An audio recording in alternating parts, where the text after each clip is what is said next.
အားလုံးပဲမင်္ဂလာပါ UK Match Day ရဲ့ Facebook နဲ့ YouTube Channel ကနေကြိုဆိုပါရစေဒီတစ်ပတ်မှာတော့ England Premier League ပွဲစဉ်တွေနဲ့အပြိုင်စိတ်ဝင်စားစရာဖလားပြိုင်ပွဲရဲ့ဘူလူပွဲရှိတယ် FA Cup လို့ခေါ်တဲ့ကမ္ဘာတက်တန်းအရင်ဆုံးပြိုင်ပွဲရဲ့ဘူလူပွဲအဆင့်ကိုလန်ဒန်မြို့က Wembley ကွင်းကြီးမှာကျင်းပမှာပါဆိုတော့ FA Cup ကိုပုံမှန်အားဖြင့်ရာသီတစ်ခုလုံးရဲ့အားလုံးပွဲတွေပြီးသွားတဲ့အချိန်နောက်ဆုံးပွဲအဖြစ်အင်္ဂလန်မှာ traditional အရာကျင်းပလေးရှိတာပါဒါပေမဲ့လေဒီချိန်ဟာ FA Cup ပြိုင်ပွဲအတွက်ရောပြိုင်ပွဲသမိုင်းမှာရောကိုဗစ်ကြောင့်အခုလိုမျိုးအချင်းချုံပြီးလောက်ရတဲ့အချိန်ပြည်သက်တွေကန့်သက်နေပါတဲ့အချိန်မှာဒါ FA Cup ကိုခရိုင်းနှစ်ကလိုမျိုးမှုတ်တော့ပဲနဲ့ဂျားရက်မှာပရီးမီးယားလိပွဲတွေမကုန်ခင်မှာပဲလှုပ်တယ်ဆိုတော့ဒါပြီးခဲ့နှစ်ကဘူလူပွဲကိုကိုဗစ်ကြောင့်ဒါပြည်သက်မပါဘဲနဲ့ကျင်းပခဲ့ရပြီးဒီချိန်နဲ့ပြည်သက်မပါဘဲနဲ့ကျင်းပမယ့်အနေအထားကနေအင်္ဂလန်နိုင်ငံမှာကိုဗစ်အခြေအနေအတိုင်းအတာတစ်ခုထိတိုးတက်လာတဲ့အတွက်ဒါဗြိတိန်အစိုးရကနေပွဲအတွက်မှာပြည်သက်တွေပေါင်းခွင့်ပေးဖို့ခွင့်ပြုလိုက်တယ်နံပါတ်1အနေနဲ့ FA Cup ပြိုင်ပွဲဟာ Chelsea အသင်းအတွက်ရေးပါလို့ Leicester City အတွက်လည်းအရေးပါတယ် Leicester ဆိုရင် FA Cup ဘူလူပွဲကို9ချိန်တက်ပူတယ်1969ခုနှစ်မှာနောက်ဆုံးဘူလူပွဲတက်ခဲ့တာဒါ9ချိန်မှာသူတို့4ချိန်ပေါ့ဒီချိန်ပါဝင်9ချိန်မှာအရင်4ချိန်လုံးကိုသူတို့ဘူလူပွဲမှာဒုတိယကြီးရတာ Chelsea အနေနဲ့တော့နောက်ဆုံးဘူလူပွဲအဆင့်ကိုနောက်ဆုံး4နှစ်အတွင်းမှာဘူလူပွဲကို3ချိန်တက်တယ်ဂျိန်ပိုဆွဲတယ်2ချိန်ရှုံးထားတယ်ဒါပေမဲ့ Roman Abramovich လက်ထက်မှာ Chelsea အသင်းဟာ FA Cup မှာပုံမှန်အောင်မြင်မှုရတဲ့အသင်းတစ်သင်းဖြစ်တယ်သူတို့ပြင်သူတို့အသင်းအနေနဲ့ Abramovich လက်ထက်2006မှာ Man United ကိုနိုင်ပြီးတော့ချန်ပီယံဖြစ်ခဲ့တဲ့အချိန်2009-2010မှာနှစ်နှစ်ဆက်ချန်ပီယံဖြစ်တယ်2012 Roberto Di Matteo ရဲ့ယာယီနီးပြလက်ထက်မှာချန်ပီယံဖြစ်ခဲ့သလိုချန်ပီယံလိမှာပါချန်ပီယံဖြစ်ခဲ့တယ်အဲ့နောက်ပိုင်းမှာ Chelsea အနေနဲ့2018မှာ Manchester United ကိုနိုင်ပြီးတော့ပြီးခဲ့နှစ်ကတော့ Arsenal ကိုရှုံးတယ်ဆိုတော့ FA Cup ကအစင်လာရ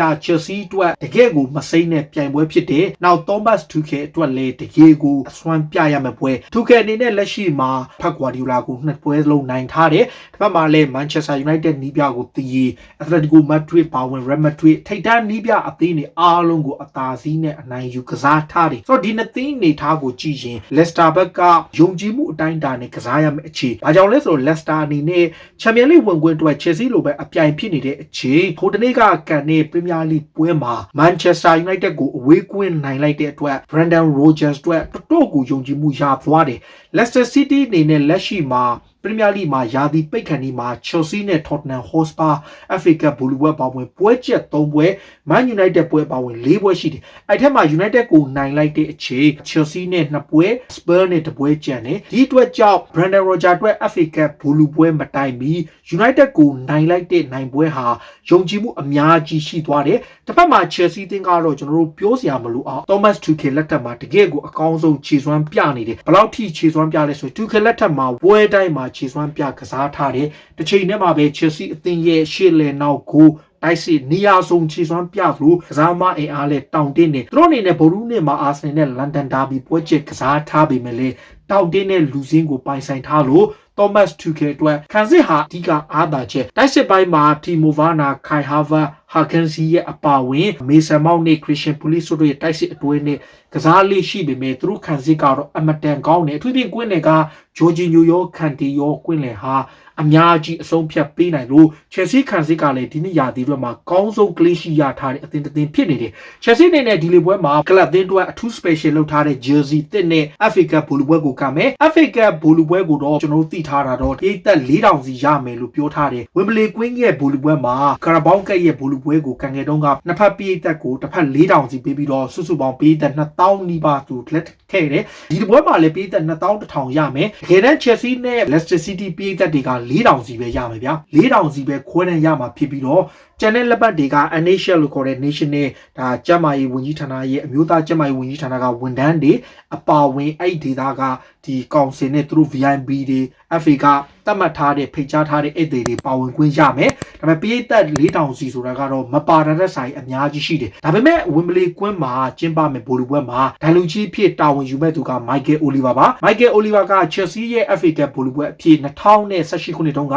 Manchester United နဲ့ပွဲမှာသူတာဝန်ယူခဲ့မှုတယ်အတုံးက Antonio Conte ရဲ့အသင်းက Jose Mourinho ရဲ့အသင်းကို Eden Hazard ရဲ့တလုံးတဲ့တော့ penalty နဲ့နိုင်ခဲ့မှုတယ်ဆိုတော့ Chelsea အတွက်ကောင်းတဲ့ဒိုင်လူကြီးတစ်ယောက်လို့ပြောမယ် Chelsea အတွက်အမှန်တိုင်းပြောရင်တိတ်မကောင်းတဲ့ဒိုင်ကြီးက Anthony Taylor အမြဲတမ်း penalty ပေးခံရတယ် Chelsea နဲ့ပတ်သက်လာဆိုတော့ဒီနှစ်သင်းကြားမှာဘာဒီကွာဟမှုရှိလဲ Leicester ကလက်ရှိ Chelsea နဲ့ကန်တဲ့ပွဲမှာပထမအကြိုတုန်းက Leicester ကအိမ်ကွဲမှာ 2-0 နဲ့နိုင်ထားတယ် Chelsea ကတော့ပြီးခဲ့တဲ့နှစ်က FA မှာ Leicester ကို 1-0 နဲ့နိုင်ထားပြီးတော့သူတို့နှစ်သင်းကြားမှာ Leicester ဟာဒီဘက်နောက်ပိုင်းပွဲတွေမှာ Chelsea ကိုရှုံးပွဲမရှိကစားထားတယ် Chelsea နဲ့ Leicester ကိုပြီးခဲ့တဲ့ရာသီ FA Cup မှာနိုင်ထားတဲ့ပွဲကလွဲရည်ဇက်တိုက်တွေ့ထားတဲ့ရလက်ထက်မှာ Leicester ဟာ Chelsea ကိုစုစုပေါင်း2ပွဲနိုင်ထားပြီးတော့ Chelsea က2ပွဲနိုင်ထားတယ်အဲ့ဒါက FA Cup မှာနိုင်ထားတယ် head to head ရကြည့်ရင်တော့ Leicester က Chelsea ကိုအသာစီးကစားနိုင်တယ်ဆိုတော့ဘယ်ကစားမတွေကပွဲထွက်လာနေတယ်ကျွန်တော်အမြင်တော့အတွေ့အကြုံရှိတဲ့အသင်းကိုပဲ Chelsea ကပွဲထုတ်လာနိုင်တယ်လက်ရှိနေထားရ Chelsea အသင်းဘက်ကိုကြည့်ရင်ကိုသမားက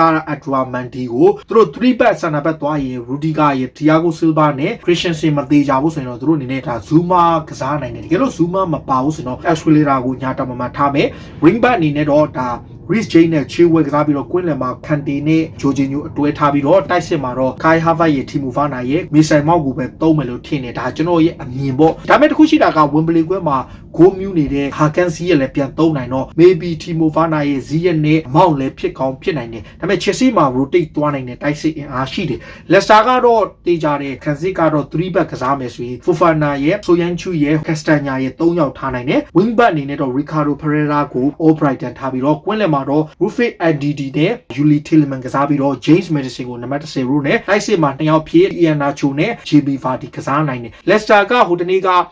NDD ဆိုရင်ဒါ Manchester United ပေါ်မှာတကယ်ကိုကောင်းလို့သူတို့ကိုယ်တိုင်လည်း FA Cup တုန်းက quarter final မှာ United ကိုကြိုခဲ့ဘူးတယ်ဆိုတော့ Leicester ဟာယုံကြည်မှုအတိုင်းအတာနဲ့ Brendan Rodgers ရဲ့အသင်းက short တွက်လို့မရတဲ့အဆင့်မှာရှိတယ်ဒီနေရာမှာတစ်ခုရှိတာက Chelsea အနေနဲ့နောက်ဆုံးကစားခဲ့တဲ့ပွဲပေါ့အထူးသဖြင့်ဝေးကွင်းမှာလည်းဂျာကွင်းဝေးကွင်းမှာ9ပွဲဆက်ရှုံးပွဲမရှိကစားထားသလို Leicester အသင်းနဲ့ကန်တဲ့ပွဲမှာတော့သူတို့အနေနဲ့အတိုင်းအတာတစ်ခုတည်းယုံကြည်မှုရှိတယ်ဒါပေမဲ့ Chelsea က Leicester ကို2016ခုနှစ်တည်းကနောက်ဆုံးနိုင်ခဲ့တာပါအဲ့2016နောက်ပိုင်း Chelsea ကတပွဲမှမနိုင်ထားတဲ့အချက်ကတော့အဓိကစကားပြောနိုင်တယ် Thomas Tuchel အတွက်ပထမဆုံးစူဖလားပြိုင်ပွဲဖြစ်လာနိုင်လို့ Leicester City အတွက်လည်း1969ခုနှစ်နောက်ပိုင်းပထမဆုံးစူဖလားပါ Leicester အနေနဲ့ final 4ကြိမ်ရှုံးထားတဲ့အချိန် Chelsea ကတော့ဒါ FA Cup သမိုင်းမှာ10ကြိမ်ပိုဆွဲထားတယ် Arsenal က14ကြိမ် Manchester United က12ကြိမ် Chelsea က10ကြိမ်မှာ Chelsea အနေနဲ့ FA Cup ကို1980ခုနှစ်မှာပထမဆုံးကြိမ်ပိုဆွဲပြီးတော့2018ခုနှစ်မှာပိုဆွဲတယ်ဘိုလ်ပွဲအဆင့်မှာတော့သူတို့ဒုတိယ6ကြိမ်ရထားတယ်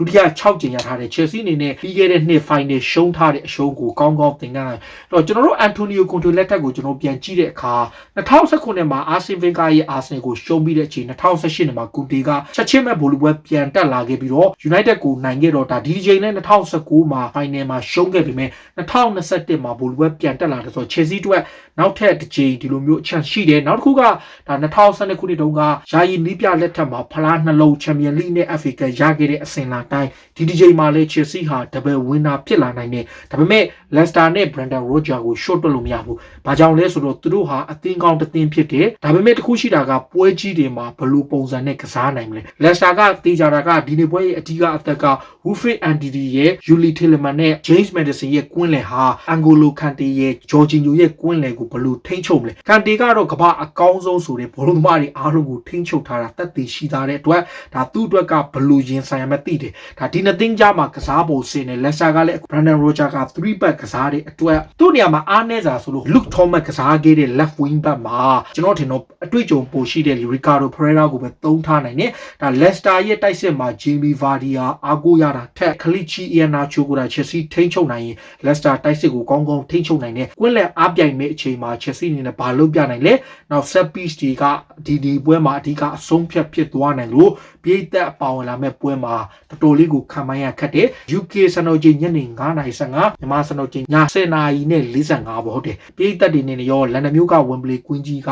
FA Cup ဘိုလ်ပွဲမှာဘယ်သင်းချန်ပီယံဖြစ်နိုင်တယ်ဘလို့အခြေအနေဖြစ်နိုင်တယ် Chelsea ကပထမဆုံးစူဖလားကို Thomas Tuchel နဲ့ယူနိုင်မလား Leicester City ကရောတိုးတက်လာတဲ့ Brendan Rodgers ရက်ထက်မှာစူဖလားနဲ့အဆုံးသတ်နိုင်မလားကိုယ့်ရဲ့အမြင်လေးတွေကိုကွန်မန့်မှာဝင်ရောက်မှတ်ချက်ပေးကြပါလို့ပြောနေအားလုံးကိုကျေးဇူးတင်ပါတယ်အရေးတော်ပုံအောင်ရမည်